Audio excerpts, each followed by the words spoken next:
Buenos días. Vamos a hacer un artículo sobre la Legión Hispana Romana, la Sexta Ferrata. Es la historia de poco más de 900 o 1000 hombres de la Sexta, claves en la pequeña fuerza de César en Egipto, hispanos con 17 años de servicio. Sin ellos no hubiera sobrevivido en Egipto y siguientes batallas sobre Julio César. Trabajos de César, Apiano, Plutarco, Tácito, Suetonio, Polibio, Cassius Dio, Josephus, Cícero, Plinio el Joven, Séneca, Livio, Arriano. Estos trabajos son las referencias del trabajo de Dando Collins. Dando Collins es el que escribe este libro sobre la Sexta Ferrata, igual que el libro sobre la décima.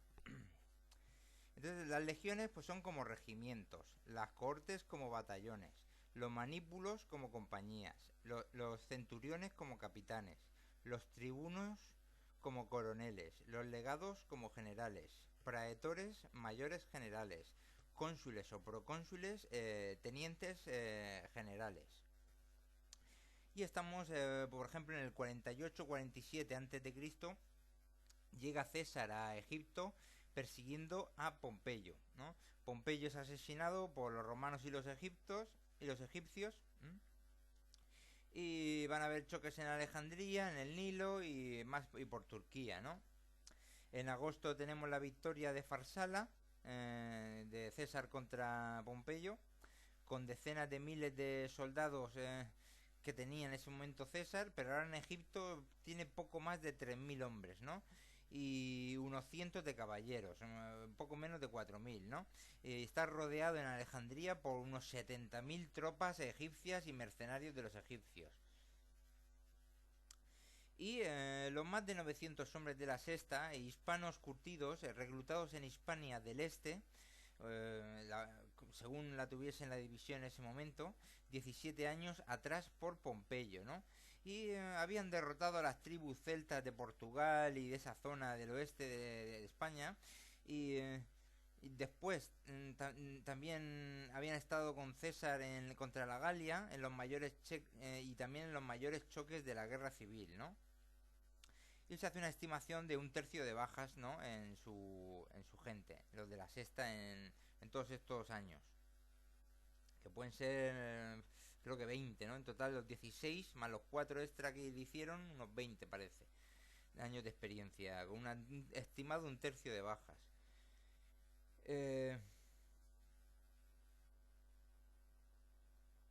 También tenía, aparte de estos 900 o 1000 hispanos, tenía 2200 italianos jóvenes de la 28, Legión 28, 500 caballeros galos y 300 caballeros germanos batavianos holandeses de la guardia personal del César.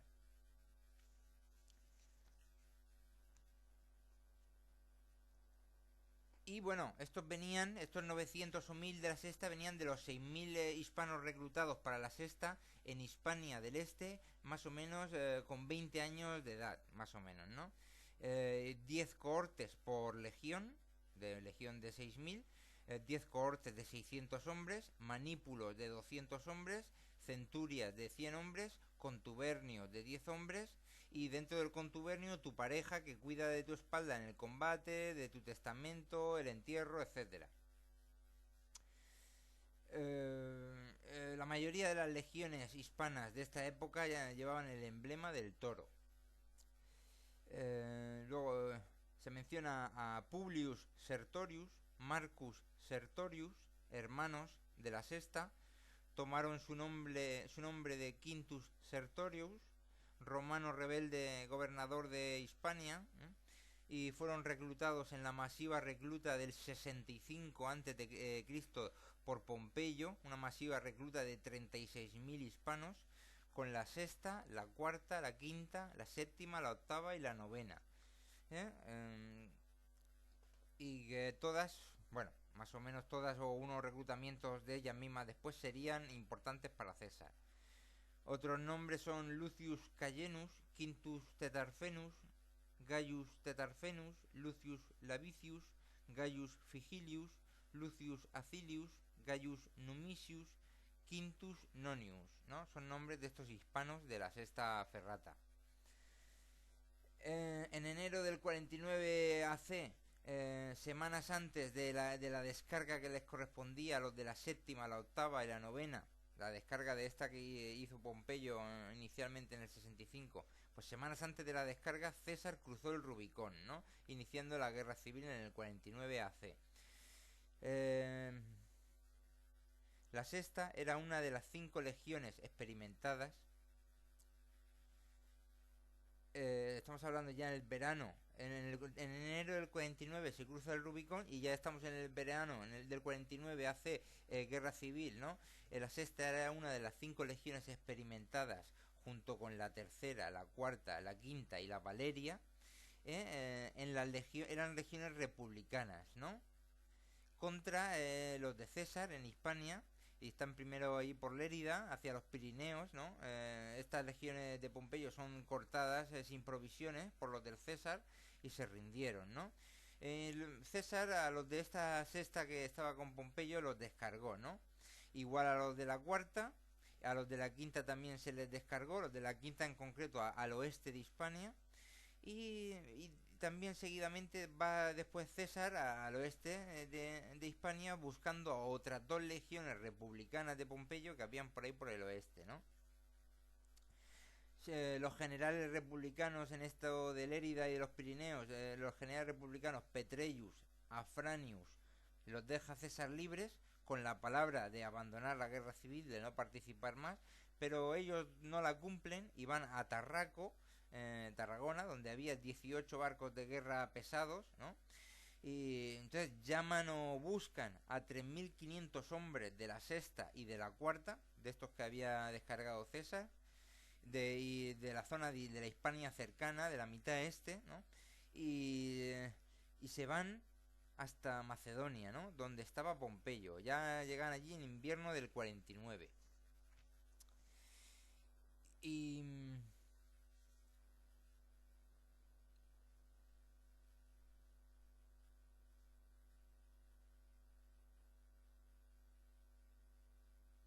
bueno, allí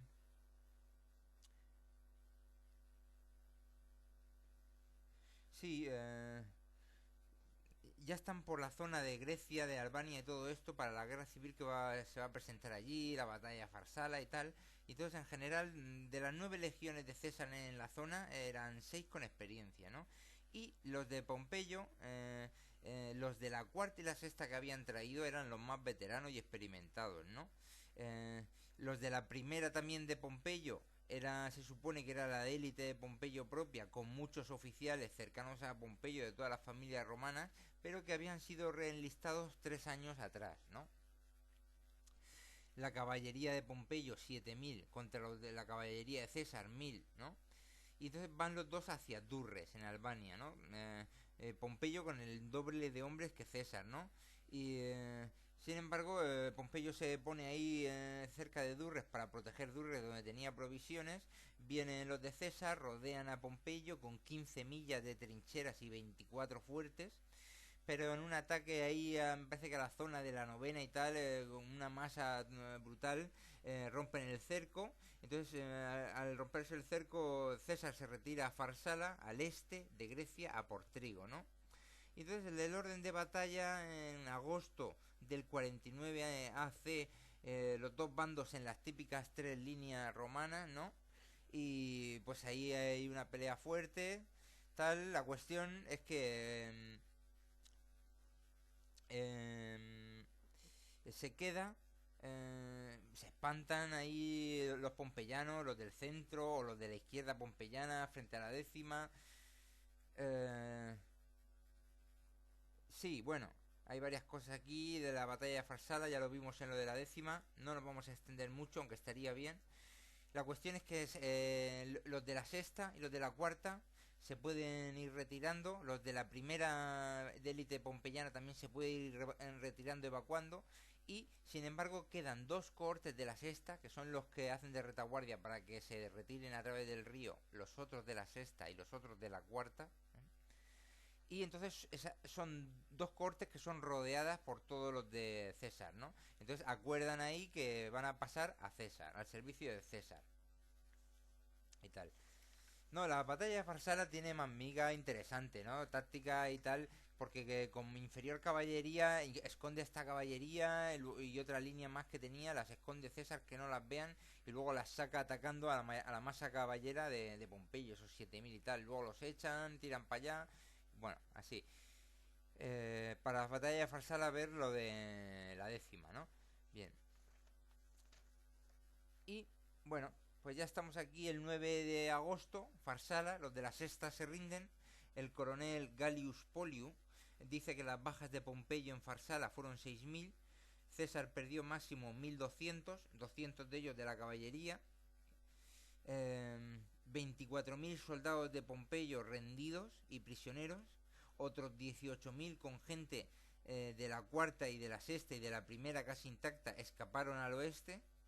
En las próximas semanas, evacuados desde Budrotón con la flota senatorial, Cato, Labienus, Afranius, Petreius, Escipio pusieron rumbo a Túnez, ¿no?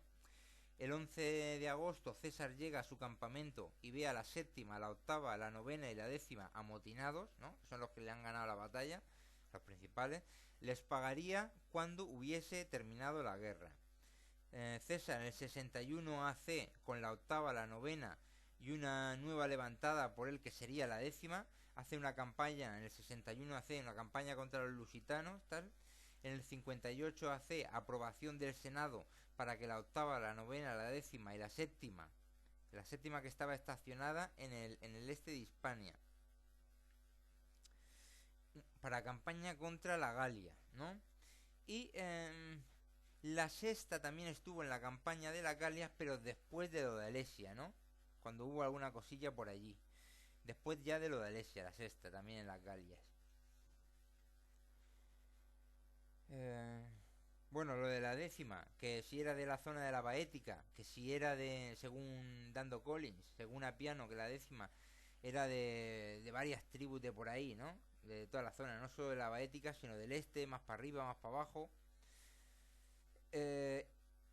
Y sabemos que la décima era una selección, era una legión elegida, inspeccionada por César, por lo tanto puede ser una selección muy amplia de toda la Baética o incluso más todavía, como dice Apiano, de más tribus, ¿no? Y porque para hacer una selección de una élite pues se necesita más población, ¿no? Para el final. Y bueno, hay que decir que todos estos del reclutamiento masivo de 36.000 hombres por Pompeyo, que la mayoría eran gente pobre, dice aquí el Dando Collins, ¿no? Y tal. Pues jornaleros, como ha sido toda la historia de España, ¿no? Siempre los jornaleros. Y luego...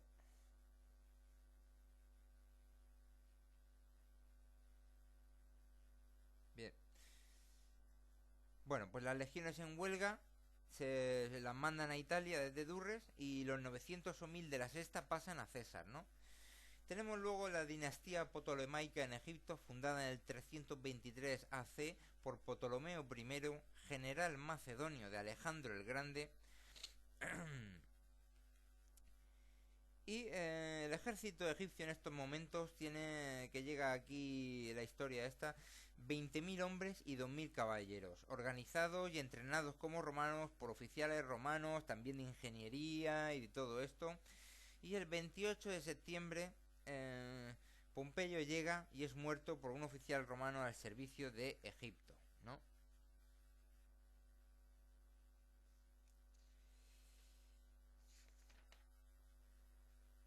Nos hemos perdido el año de la batalla de Farsala para situarnos. Sí, en el 49 AC, ¿no? Bien. Y entonces Julio César con la sexta y otras tropas comienza a cruzar los Dardanelos en pequeños botes, pero se cruza una flotilla de Pompeyo, de los republicanos, que buscaba apoyos en el rey Farnaces del reino del Bósforo, ¿no? Pero el comandante de la flota, Cassius, con sus 14 birremes o trirremes, se pasa a César, y este le manda que vaya a Rodas a por más barcos y se junte con César en Cnidus, en la costa sur de Turquía. van pasando por Éfeso, Tralles, Bergama, Pérgamo. Aquí se unieron 5 cohortes de la 28. Y entonces con 4.000 hombres llega a Cenidus, ¿no? 4.000 hombres y 800 caballeros, ¿no? Llega a Cenidus, donde llegó el comandante almirante Cassius con 10 cruceros pesados más de Rodas con el almirante Eufanor. Los cruceros de Rodas eran considerados los mejores del Mediterráneo. Embarcaron en los 24 barcos, algunos cuadrireme o quinquerreme, con 270 remeros y 120 infantes de marina, con 40 o 50 metros de largo y 4 o 5 metros de ancho. El 28 de septiembre parten de Cinidus, iban a navegar en mar abierto, no bordeando la costa, sino en mar abierto, y se encomendaron a Neptuno, dios del mar, por considerar el viaje a mar abierto arriesgado. 3 días y noches por mar abierto, con los remos y tal, ahí independiente del viento incluso, pero también con los vientos, no sé si eran los etesianos o algo así, llegan a costa egipcia, que siguen la costa egipcia hasta Alejandría. El 2 de octubre, en la noche del 1 al 2, ven el faro de Alejandría. El faro de Alejandría, una de las 7 maravillas del mundo antiguo, cuya luz se veía a 50 millas mar adentro, en una isla muy cercana, ¿no? Tiene 150 metros de altura, construido por Ptolomeo II en el 280 AC por el arquitecto Sostratus de Cinidus, ¿no? 3 fases de estructura: base cuadrada, medio octogonal y el último cilíndrico, con una rampa en espiral hasta la cima con una gran lámpara de aceite. Destruido por terremoto, su sitio hoy en día lo ocupa un fuerte construido por los árabes más tarde. Perdón si tenía la primera parte que acabamos de hacer tenía poco volumen. Le hemos subido el 50% de volumen al micrófono y ahora esperamos que se oiga mejor. Seguimos. Alejandría era la segunda ciudad del mundo occidental después de Roma, con 300.000 habitantes, comercio, gobierno, educación, rodeada por murallas con torres, con la vía canópica, calle principal, de 30 metros de ancha, de oeste a este. En la parte oeste y sur, se piensa, estaba la tumba de Alejandro el Grande. Y en el norte el Mousellón, que era la Academia de las Artes y las Ciencias, ¿no? En la parte oeste y sur, la tumba de Alejandro el Grande. Y en la parte oeste y norte, el Mousellón. Academia de las Artes y las Ciencias, con la gran biblioteca de Alejandría, con 700.000 libros en griego y otras lenguas, matemáticas, astrología, astronomía, medicina, filósofos, teorías clásicas.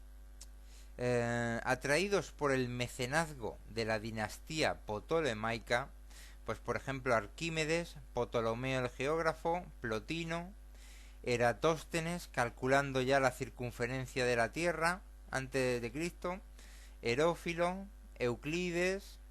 Tanta fama que a esta academia venían alumnos de todo el mundo.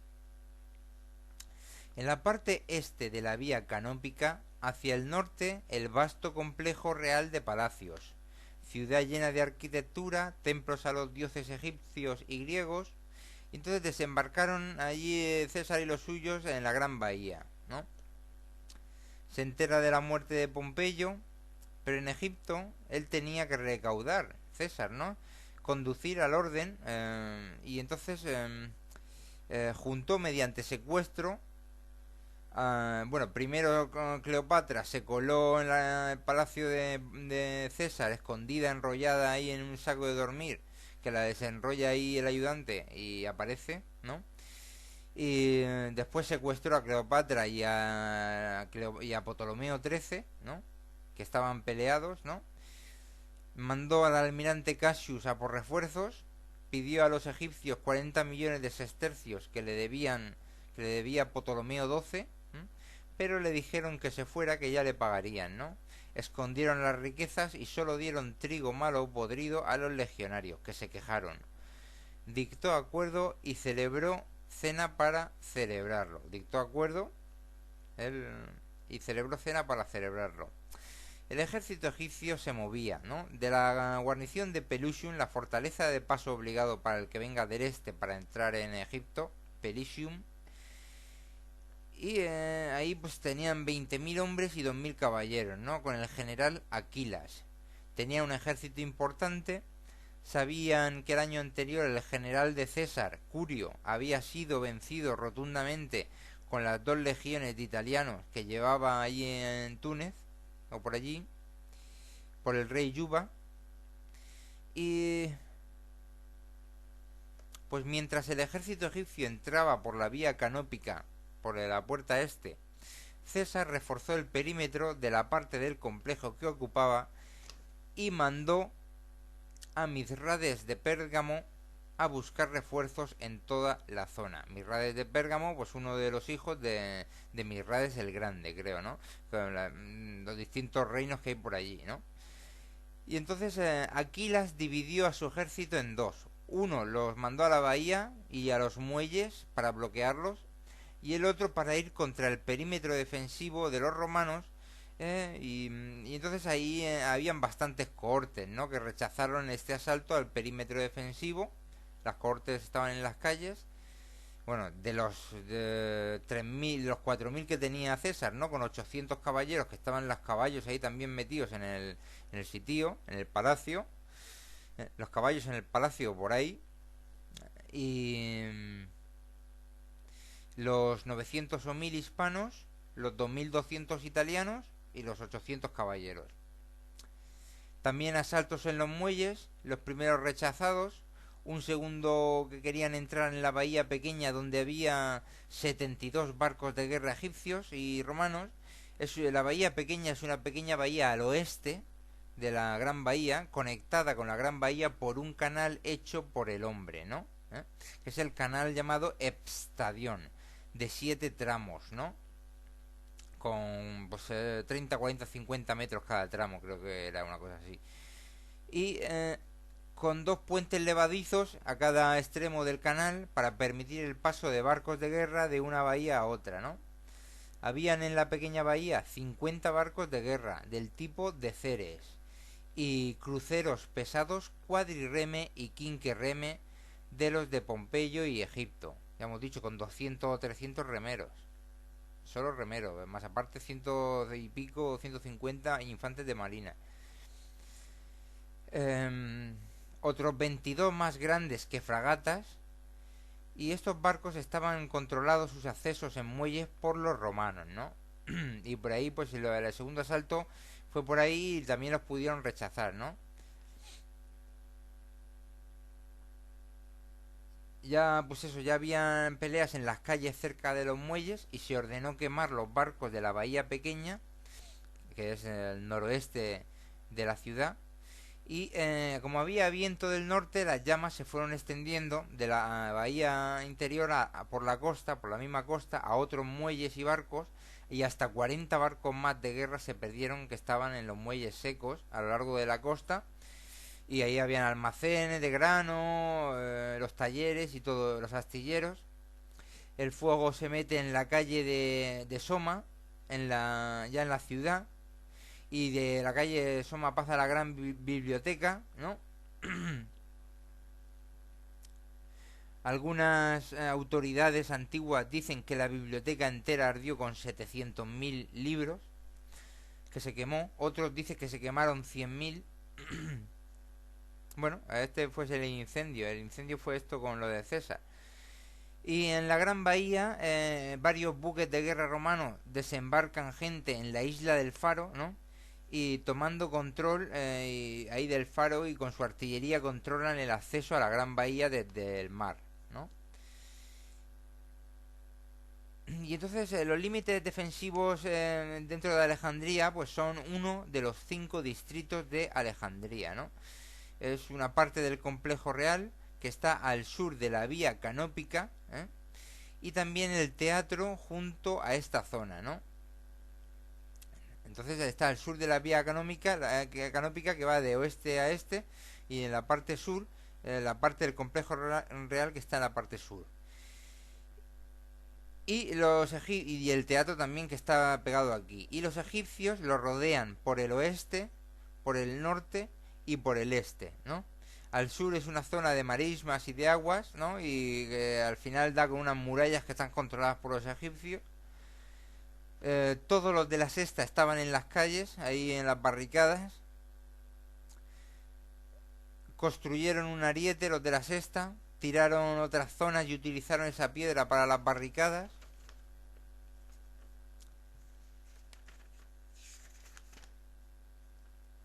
Y también para preparar puntos artilleros, puntos de proyectiles.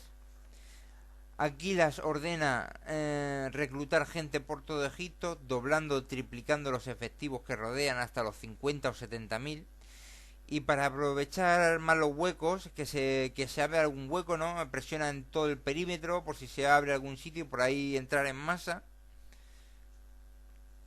Y ellos mismos también, los egipcios, cierran el asedio con murallas, torres y torres móviles, ¿no? Lo cierran todo, torres móviles, defensivas o ofensivas. Se hacen intentos con barcos y brulotes incendiarios por el canal para forzar la entrada a la bahía grande, que son rechazados por la artillería de los barcos romanos. Y entonces Domitius iba con las legiones 27, 36, 37 en campamento por ahí por Asia, ¿no? Por la zona de Turquía, por la costa. Y esperando órdenes de César. Pero el rey Farnaces II del reino del Bósforo, hijo de Mithradates el Grande, rey de Pontus, iba a Capadocia y Armenia a ocupar toda esa zona de Pontus, ¿no? Que hay varios reinos y uno de ellos más grande, Pontus, ¿no? Capadocia y Armenia. Y entonces con algunos buques Dominitius mandó una legión, la 37, con suministros a César, y como no había más barcos disponibles mandó a la 27 por tierra también hacia César, ¿no? Para Egipto. Y él se quedó Domitius con la 36 y dos legiones del rey Deiotarus de Armenia Menor. Estas dos o una de ellas estaban en el centro de Pompeyo en la batalla de Farsala antes, ¿no? Y pudieron marchar a Capadocia. Bueno, no, marcharon a Capadocia Dominitius con la 36 y dos legiones del rey Deiotarus. Con estas tres legiones marchó a Capadocia Domitius a buscar al rey Farnaces que invadía Armenia y Capadocia. Iba a conquistar Pontus, ¿no? Entonces Farnaces, interceptando correos, supo de la situación de César en Alejandría y decidió atrincherarse y esperar a ver si Dominitius se iba. Pero Domitius ofreció batalla y Farnaces la dio. El centro romano con los deyotaranos se enzarzaba con los bosforanos. La 36 rodeó la trinchera y atacó por las reservas de Farnaces. Y al otro lado de la 36 los legionarios de la Pónticas atacaron una zona atrincherada, ¿no? Fueron rechazados por las mejores tropas enemigas, ¿no? El centro romano, bueno, de esta batalla empezó a ceder, el centro enemigo se giró a su izquierda atacando a los de la 36, ¿no? Que había intentado dar este rodeo para atacar retaguardia. Y entonces de la derecha enemiga también pasaron a su izquierda, ¿no? Entonces la 36 se vio rodeada, ¿no? La 36 eran tropas diversas, republicanas de Pompeyo, ¿no? De varias legiones, en general con experiencia. Formaron en Orbis, en círculo entre todas los que son, dirigiéndose poco a poco hacia las colinas. Domitius escapó al galope a las colinas abandonando su campamento al enemigo. Esto es la batalla de Nicópolis, en Armenia Menor. La 36 perdió 250 hombres, ¿no? Las legiones pónticas, que eran ciudadanos romanos de Pontus, ciudadanos romanos que habían ido ahí de Pontus cuando lo organizó Pompeyo, ¿no? Y reservistas también de la Valeria de Pompeyo eran las legiones pónticas, ¿no? Y esta legión, las legiones pónticas y la de Deiyotaro, perdieron la mitad o 2/3, con unos 9.000 en total de muertos, dice, con muchos hombres de la orden ecuestre de Roma, con coroneles de las mejores familias romanas, ¿no? Un desastre muy importante que fue Nicópolis, que no se sabe, no se conoce tanto como el de Carrae. Hasta 9.000 muertos es posible que en total, ¿no? Dice la mitad o 2/3 de 3 o 4 legiones. Pues eso son 20.000, ¿no? O sea, 15.000, 20.000. A lo mejor son 3 legiones, serían 18.000. Son 4 o 20 y pico mil. Bueno, y eso que aquí va. Sin embargo, la 36 solo perdió 250 hombres. O sea que lo de Farnaces es un tipo duro, ¿no? Porque iban ahí bastantes romanos. Por lo menos de oficiales y las legiones.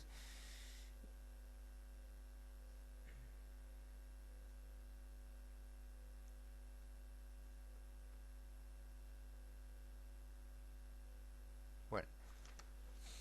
Luego Domitius se retiró hacia Capadocia. Farnaces conquistó y saqueó Pontus con crueldad, castrando a todos los hombres de la ciudad de Agnisus, o algo así, o Amisus, que se resistió, Ancisus, y también castrando a aquellos varones de cualquier sitio de Pontus cuya belleza recomendaba. Fíjate qué crueldad, castrando a miles.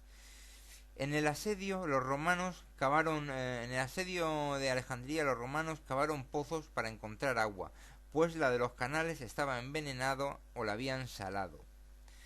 Los de Cassius, que iban a por refuerzos, van a parar a la costa libia, millas al este, ¿no? Hay un fuerte viento, fuertes vientos contrarios y no pueden llegar a Alejandría, ¿no? Mandan un mensajero a César, no les queda agua y César decide ir con 21 barcos de guerra hacia ellos, ¿no? Pasando a recoger agua y los egipcios toman prisioneros a algunos de los remeros de los que habían parado, ¿no? Ahí a recoger agua. Y saben que César no lleva tropas en los barcos. Entonces salen 8 barcos equipados egipcios de la pequeña bahía contra la flota romana, ¿no? Hubo batalla con gran iniciativa de los cruceros de Rodas que espolearon barcos egipcios. Los egipcios se retiran, se recogen a los refuerzos que estaban allí en tierra con Cassius y vuelven y les dan agua y vuelven a Alejandría, pero mantiene a los de la Legión 37 en los 34 barcos de guerra como infantes de marina, que ahora mandaban 34 infantes César, 34 barcos César, ¿no?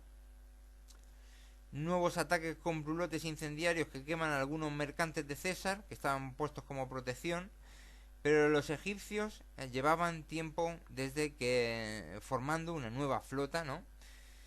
A pesar de que se les han quemado 110 barcos de guerra entre los que estaban secos y los 72 que habían en la pequeña bahía, ¿no? Y entonces por varias vías juntaron 5 quinquerremes, 22 cuadrirremes y 4 birremes. César va a la pequeña bahía con sus barcos a dar batalla, ¿no? 3 birremes egipcios hundidos, otro capturado junto con uno de los más grandes cruceros egipcios. El resto de la flota egipcia evacuó a sus muelles con su protección artillera de piedra, fuego, flechas, etc.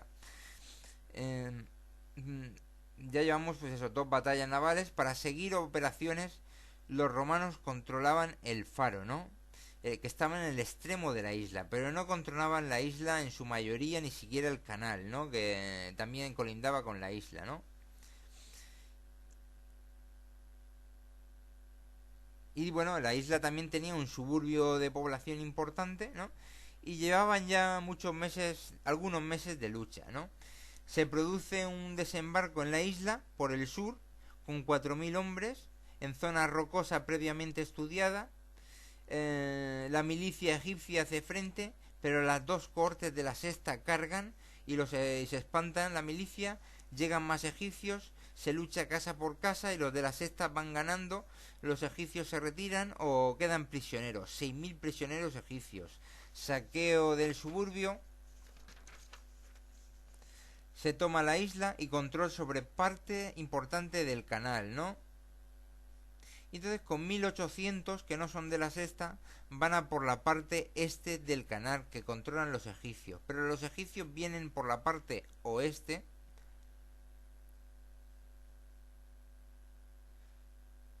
y sorprenden a los marinos y a las fragatas, que es donde estaban aparcados, ¿no? Y por donde estaba César observando. Fíjate, ahí vienen por el oeste, le sorprenden a César, que estaban en esas fragatas, y entonces César y su staff se tienen que quitar las armaduras, saltar al agua y nadar hasta otros barcos, ¿no? Porque los abordaban.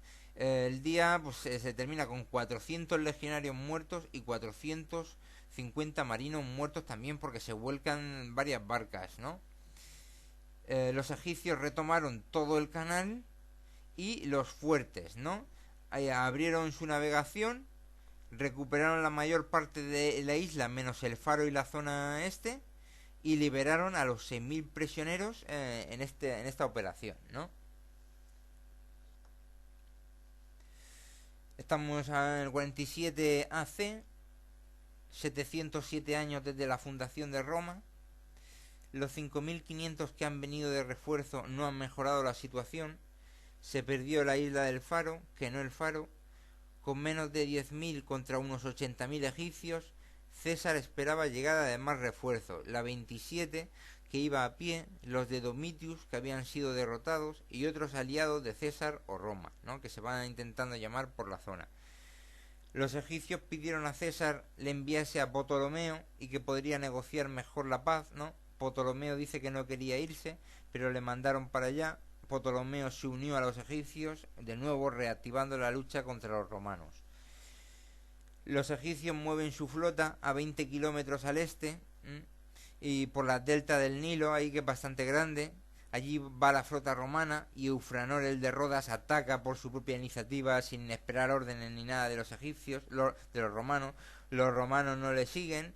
Consigue hundir un crucero egipcio, pero los demás egipcios le rodean, le atacan y le hunden el suyo, y ahí muere de esa manera loca el Eufranor, ¿no? Y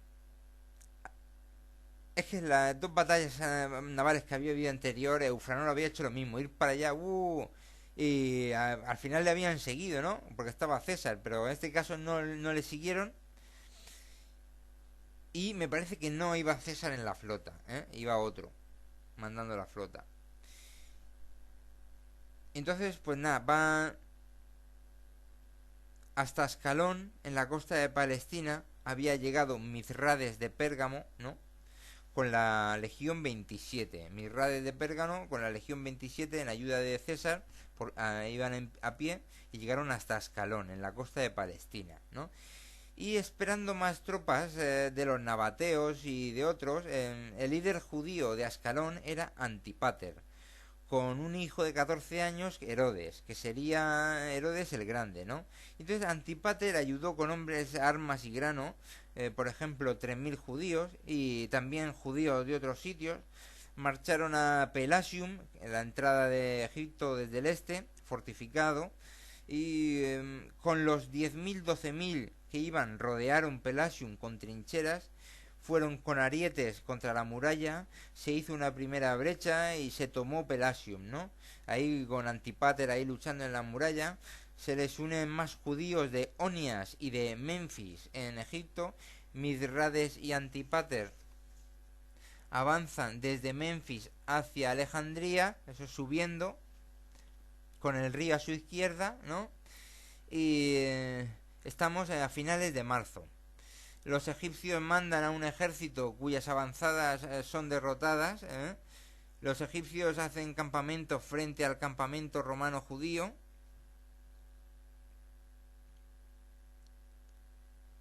Hay una batalla que me parece que se llama la de los campos judíos, o campamentos judíos, de allí en la zona esta del Nilo. La 27 se la colocan en el ala derecha, en el ala izquierda colocan a Antípater y los judíos.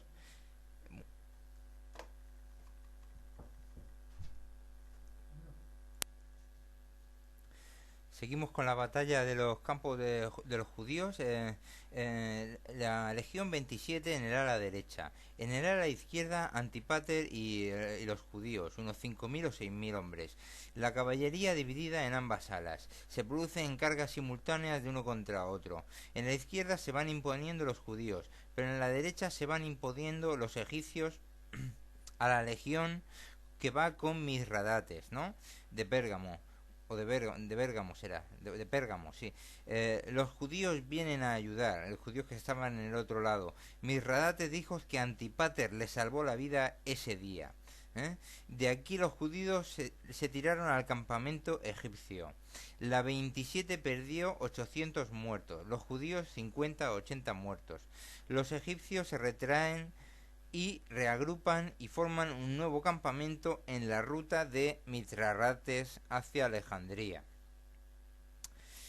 Con Cleopatra preñada de 6 meses, César embarca sus tropas, hace un amago de ir a una dirección, pero navega al oeste para evitar el choque naval con los egipcios y dirigirse al Nilo a dar con Mithradates y Antípater. Desembarcó y por tierra en diagonal se dirige hacia Mithradates y Antípater en el Nilo. Siguientemente, Ptolomeo XIII embarca sus tropas egipcias y mercenarias en Alejandría y se va a buscar a los egipcios con Dioscórides, que es su general de los egipcios aquí en el Nilo, y se va a buscarlos.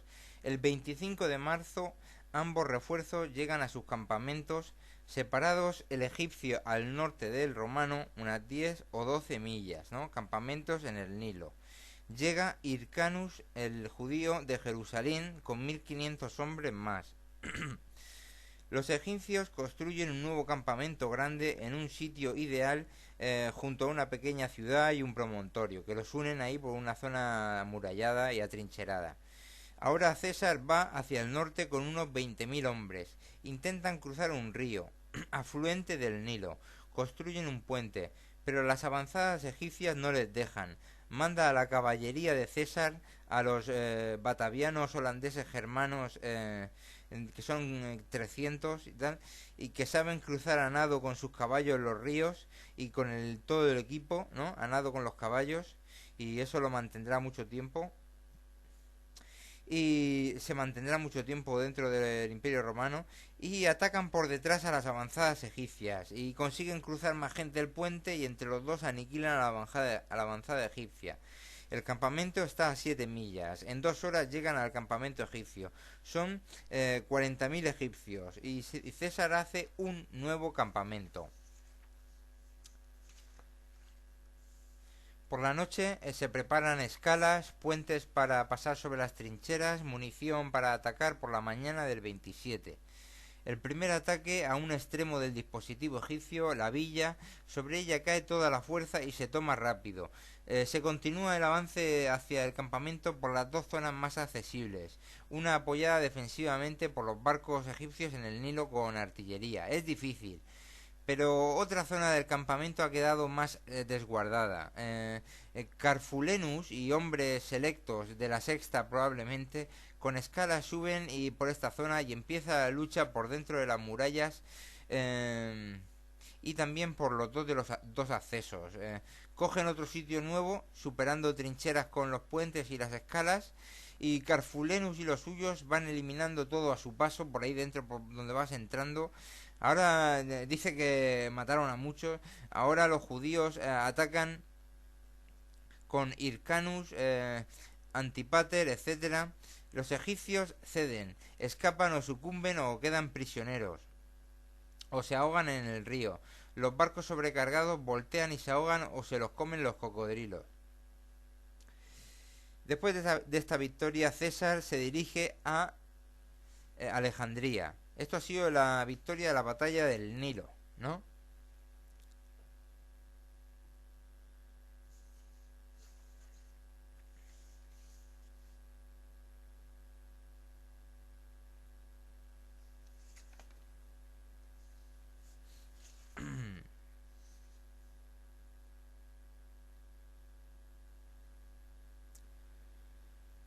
Bien.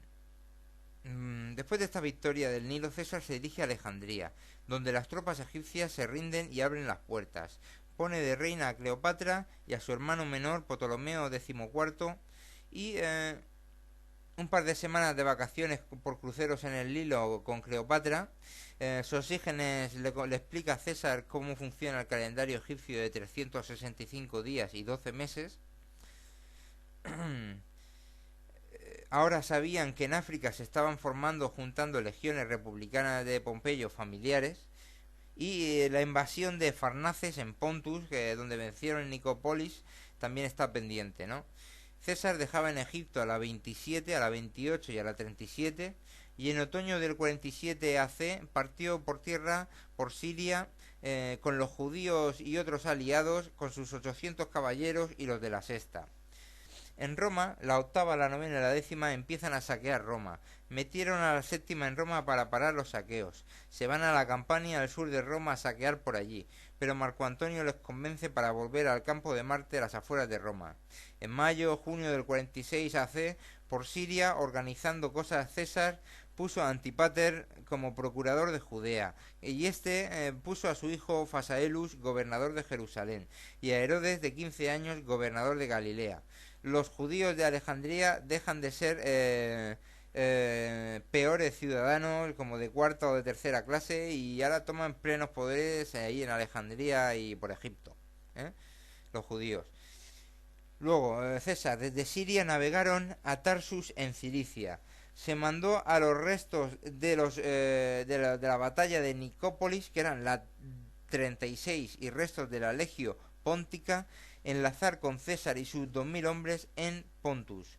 Va César desde Tarsus hasta Capadocia en la primera mitad de julio, con Farnaces muchos días de marcha al norte. En Mazaca, hoy Kayseri, en Capadocia, obtiene refuerzos de caballería, unos cuantos cientos. Van al norte, llega a la moderna Shar, con un templo masivo ancestral de los hititas, con miles de siervos en el templo.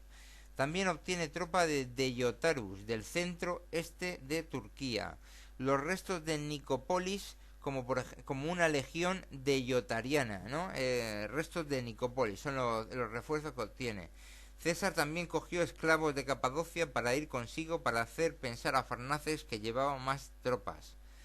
Farnaces va al encuentro de César en Yeril, en el río Yeril, y acampa en Cela, hoy Cila, en Turquía central. Farnaces sabía que mucho de lo que era la fuerza romana eran los restos derrotados de la batalla de Nicópolis, ¿no? La Póntica, la 36, la de Yotariana, todas esas habían sido derrotadas, ¿no? Y entonces los romanos marchan hacia Cela, a 3 millas de la ciudad, una colina famosa porque en el 67 AC Mithradates el Grande, padre de Farnaces, derrotó a los romanos de Lucullus, que hizo que fuera sustituido por el Senado por Pompeyo en el este. En el mismo sitio, o al lado de esta colina donde fue derrotado el ejército romano, al lado se instaló Farnaces, y a 5 millas quedaban los romanos, que montaron un campamento el 1 de agosto del 46, o 46-47, 46 parece que. En las primeras horas del día siguiente, en la oscuridad, se mueven los romanos y amanecen en la colina victoriosa, donde está su monumento de piedra de la batalla de su padre, de Farnaces, y a menos de 1 milla de su propio campamento, y se ponen a construir otro campamento, y utilizando los esclavos para traer todo el material del campamento de la noche anterior, traerlo aquí más cerca, ¿no? Y Farnaces pudo ver que había muchos esclavos, que las tropas eran 15.000, ¿no? Realmente 15.000 tropas, y de ellas 8.000 legionarios, ¿no? Farnaces probablemente tenía 30.000 hombres, y por eso se decidió a dar batalla. Incluso contaba con carros, con espolones en las ruedas, y se presentó a dar batalla, se puso a avanzar, y César mandó que a 2/3 de sus 15.000 hombres siguieran trabajando, y por tanto solo puso como 4.000 o 5.000 los que era su primera línea, de la más importante de las 3 líneas de batalla que él pudiera dar con esas fuerzas que tiene, ¿no? La más importante la puso ahí, que era 1/3 de las 3 fuerzas, ¿no? Y lo puso cuesta abajo a cubrir la zona, y en la derecha pues puso a las 2 cohortes de la sexta, y en línea de 8 de profundidad, pues eso, unos 100 de ancho, un poco más, y en el ala izquierda probablemente a la 36, que escapó de la batalla de Nicópolis. En los restos de la Póntica y la de Yotariana en el centro, ¿no? Farnaces carga. César llama a formar también a la segunda y tercera línea, a los otros 2 tercios que seguían con las herramientas ahí haciendo el campamento. Y se produce una batalla formal. Los carros cargan contra la zona derecha de César, donde estaba la sexta. Estos los esquivan, les tiran 1000 o 2000 jabalinas contra los carros y contra los caballos. Todos los carros son eliminados. Ahora toda la primera línea romana de 4000, 5000 hombres recibió la carga enemiga, pero con la ventaja de estar más arriba y de tener a los de la sexta en el lado derecho, ¿no? Porque hay que decir una cosa, que es que los romanos ponían ahí a su mejor unidad, la solían poner en el lado derecho, porque la mayoría de los rodeleros, de los infantes, tenían la más fuerza en el brazo derecho que en el izquierdo, porque eran diestros, ¿no? Entonces ahí en el lado derecho iba sin el escudo, llevaba el escudo en el izquierdo, ¿no? Y entonces ahí era más diestro que el otro, porque el otro que está de frente lleva el escudo en su izquierda, pero vamos, que es mejor así, ¿no?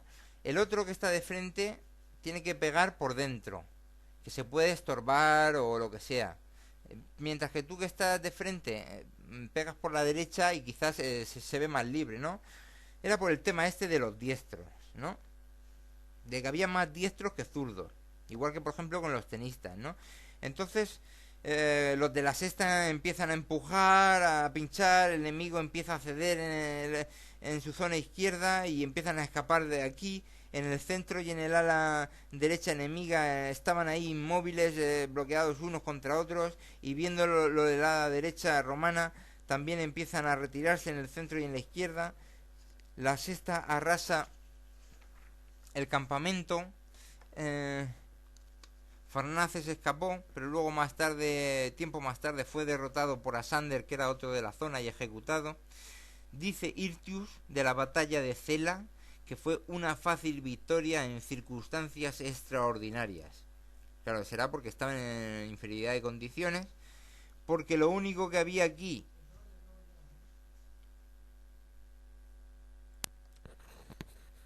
como decimos, Hirtius dice de la batalla de Cela una fácil victoria en circunstancias extraordinarias.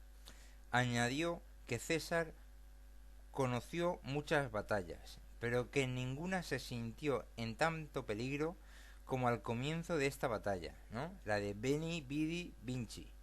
Miles de muertos y prisioneros enemigos. Las bajas de la sexta fueron mínimas en toda la campaña, de Egipto hasta aquí Cela.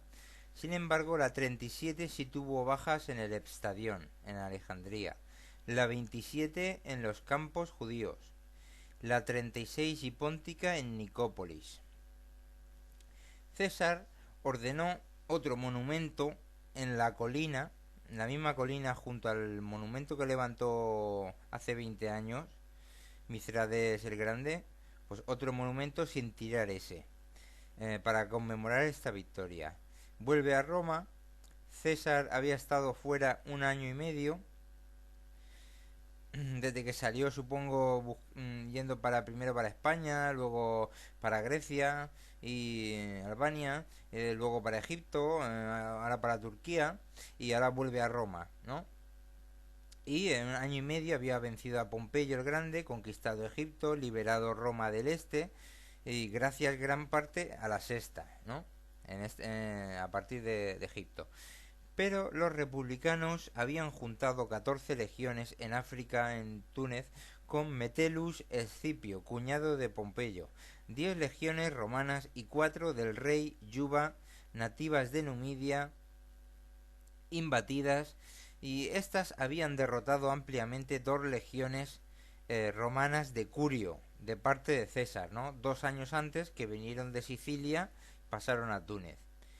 Aparte de estas 14 legiones, miles de jinetes, ¿no? Y 120 elefantes del rey Yuba, pues que tenía él, ¿no? En total más de 80.000 hombres. De las 10 legiones, estas de romanas, de Scipión, 2 antiguas de la guarnición en África, 5 reclutadas en la zona, ahí a última hora, y 3 que habían sido evacuadas de la batalla de Farsala, la primera, la de élite, 3 cohortes de la cuarta y 2 cohortes de la sexta, que habían escapado por el río en Farsala, ¿no? Mientras las otras 2 cohortes de la sexta se arreglaron con César, ¿no? Aparentemente los de la sexta que acordaron con César no querían luchar contra los de la sexta republicanos por ser camaradas, amigos, familiares, vecinos, y César no los llevó a África, ¿no? Comunicó César a los de la séptima, octava, novena y décima, eh, comunicó que ya les pagaría cuando terminase la guerra civil de verdad, y juntó 11 legiones para campamento, para allí, para ir a la campaña en África, ¿no? Juntó 11 legiones, con la séptima, la octava, la novena, la décima, la quinta con un nuevo alistamiento de hispanos, también, luego la decimotercera, la decimocuarta, que pasaron de Hispania a Sicilia, y en Sicilia la 25, la 26, la 29 y la 28, que había venido de Egipto, 5 cohortes. Y las 2 cohortes de las sextas se quedaron en el campo de Marte de Roma, igual que se habían quedado antes la séptima, la octava, la novena y la décima, ¿no? A finales de diciembre, el primer convoy de César a Túnez, escaramuzas. En los primeros meses del año, 2 veces grupos de la sexta, ya hemos dicho que habían 2 cohortes de la sexta con los de Pompeyo y 3 cohortes de la cuarta, y 2 grupos de la sexta en los primeros meses del año desertaron y se unieron a César. El 4 de abril del 46 o del 45 AC, batalla de Thapsus en Túnez, 11 legiones del César contra 10 de Escipio y 3 de Yuba y 60 elefantes de guerra. Los de la quinta vencieron a los elefantes en las alas, la décima rompió el frente izquierdo enemigo, la batalla duró todo el día, ganada. La primera legión republicana escapó al puerto de Utik, en Túnez, Utik, y de ahí a las Islas Baleares para unirse a 2 hijos de Pompeyo. Para celebrar las victorias, en septiembre, en Roma, ordenó 4 triunfos César o su senado. Pompeyo en su vida había recibido muchos triunfos del senado con votos. César todavía no había recibido ninguno. Había sido asignado un triunfo por la campaña en Hispania en el 61 AC, pero había elegido la opción de presentarse como cónsul. Entonces, aparte de ese, en estos nuevos 4 triunfos, el primero era por la Galia, el segundo por Egipto, el tercero por Pontus y Farnaces, y el cuarto por África, ¿no? Con un paseo por ahí por Roma de los legionarios de la sexta, la séptima, la octava, la novena y la décima. Según Plutarco, la guerra gala resultó en 1.000.000 de muertos galos y 1.000.000 de esclavos galos, ¿no? A todas luces una exageración grandísima, como otras veces hemos visto en Plutarco. Este primer triunfo fue el más largo de los 4, ¿no? Y ya pues pagó ahí a los legionarios, o más o menos, pagó. Pero resulta que en Hispania 2 legiones, la segunda y la indígena, se habían pasado a los hijos de Pompeyo. Entonces César ahí modificó lo del calendario a pasarlo a 365 días, con 12 meses, y en diciembre partió para Hispania, habiendo partido antes las legiones, ¿no? Cuando llega a Hispania resulta que la octava, la novena y la decimotercera habían desertado a Pompeyo, a los hijos de Pompeyo, pero todavía tenía 7 legiones en Hispania con los de la sexta y décima.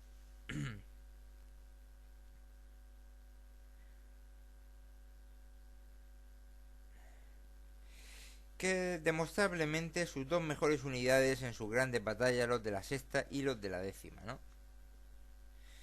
Hay que citar que la batalla de Thapsus, pues allí seguramente muchos de la sexta ya se han pasado a la sexta, y los de la cuarta pues a lo mejor también los puede haber pasado. Bueno, y llegó su caballería con 4.000 caballeros, ¿no? Nunca había tenido César tantos caballeros, ¿no? Que llegaron, cruzaron el Pirineo, César empujó a las tropas republicanas hasta Córdoba, ¿no? Los de la sexta eran de hispanos del este que puede ser pues parte de la mitad de la península, pues prácticamente todo eso. O sea, lo mismo de Tarragona que de Cuenca.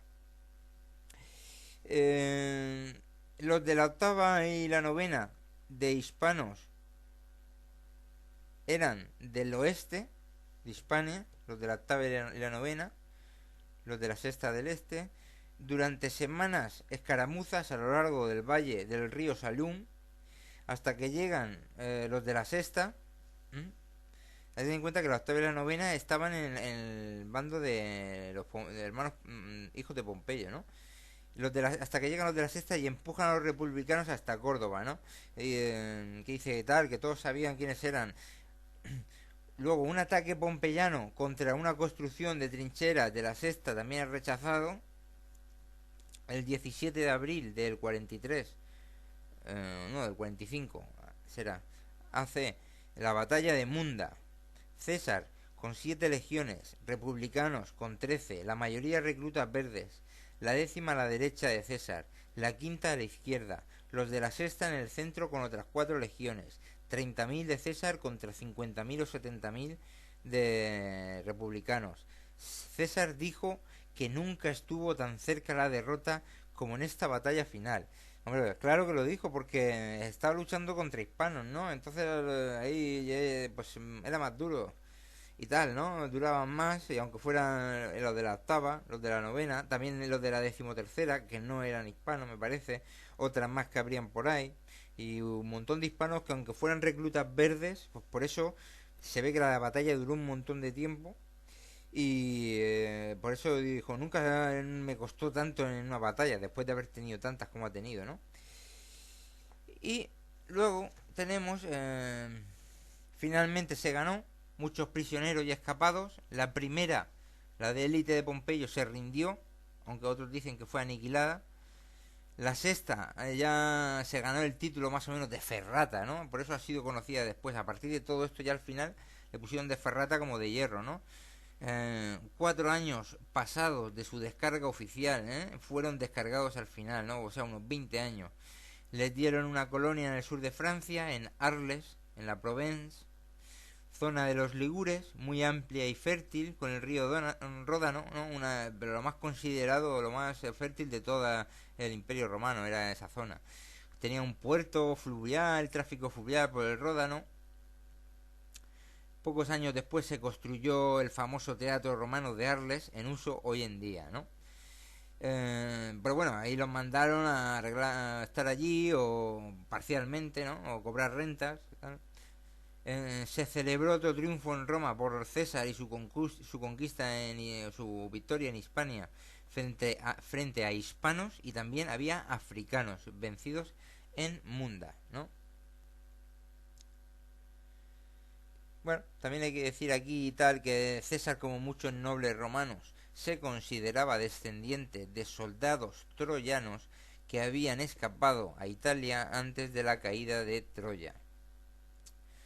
Y pues aquí unos que estaban ahí en Arles se vinieron para Capua porque decían que habían piedras de tumbas ahí que las podían coger, que eran gratuitas para coger materiales para hacerse construcciones en sus casas y tal.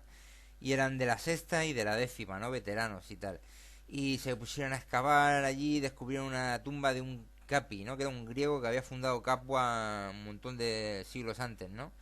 Y hay una placa de bronce que decía que estaba enterrada. Si molesta los huesos de Capi, el descendiente de soldados troyanos será muerto y eso traerá una gran guerra de mortandad en Italia, tal. ¿No? Entonces después lo asociaron esto con el asesinato de César, ¿no? Y esto lo supieron los cronistas, el Hirtius o el Polio, este que estamos mencionando, de la memoria de César. Y lo supieron porque en Hispania los familiares de la gente que había encontrado esta piedra se lo había contado, ¿no? Y familiares de Hispania de los que estaban por ahí, que eran de la sexta y tal, ¿no? Y bueno, ¿qué es lo que... ¿Cuál es la premonición sobre esto? Pues las bajas ahí de la guerra civil que va a haber nueva, que si Marco Antonio, que si Lepidus, primer triunvirato, segundo, Cleopatra, tal, va a haber ahí un lío también. Pues eso, otra guerra civil. Eso es lo que está anunciando, ¿no? A finales de marzo asesinan a César con 23 puñaladas en el teatro de Pompeyo en Roma. En el 45 AC, nuevo alistamiento y descarga de la séptima, octava, novena y décima, con algunos veteranos voluntarios que repiten. Muchos de estos eran reclutas republicanos de Munda y de esos días, de esos enfrentamientos. La sexta, igualmente, la sexta que tiene César, igualmente se realista. Los restos de la sexta y de la cuarta de la batalla de Zapsus, que no se pasaron, desertaron a César, seguramente estos restos prisioneros se convirtieron en otra sexta más, ¿no? Distinta a la que se acaba de realistar, ¿no? Y completada con nuevos alistamientos, y entonces ya ahora habían dos sextas, ¿no? Y pues eso ahí los historiadores romanos, la gente ahí lo asoció ahí con los gemelos de la loba, los gemelos estos de la fundación de Rómulo y Remo, y entonces les pusieron en los estandartes, aparte de los toros que lo llevaban, también la loba con los gemelos ahí amamantando, ¿no? Luego ya pues más adelante en el 42 AC la batalla de Filipi, ahí con participación importante, que ya también la hemos narrado un poco en el artículo de la décima, siguientes alistamientos. Pues ahí participaron, no sé quiénes de los dos de la sexta, no sé quiénes. Luego la batalla de Monte Guinderus contra los partos, también por ahí por Turquía, en el 38 AC, que se les da un triunfo y la sexta va otra vez liderando la campaña y paseando en el triunfo. En el 36 AC, Marco Antonio con 16 legiones contra los partos, con la sexta Ferrata y la tercera, que la tercera en este caso era la sexta pero la otra, ¿no? Se perdieron los bagajes y auxiliares y hubo retirada con distinguida actuación de la sexta y la tercera, que evitaron otro Carrae de como hace 17 años. Tanto lo vieron eso importante que celebraron con una gran victoria, con un triunfo sobre Roma, sobre los partos, ¿no? Con la sexta y la tercera otra vez paseando. Luego, por ejemplo, se han encontrado 9 tumbas de los originales miembros de los 900 o más de César de la sexta, que se han encontrado en Benevento, en Italia, ahí cerca de Benevento, con varios nombres, los que hemos dicho antes: Publius Sertarius o Sertorius, Quintus Tetarfenus, Gaius Figilius, Gaius Numisius, Lucius Cayenus, Lucius Acilius, Lucius Lavicius, y este último, por ejemplo, tiene la tumba Ferrata, ¿no? Que perteneció a la Ferrata. Bueno, pues ya hemos terminado con esta. Gracias.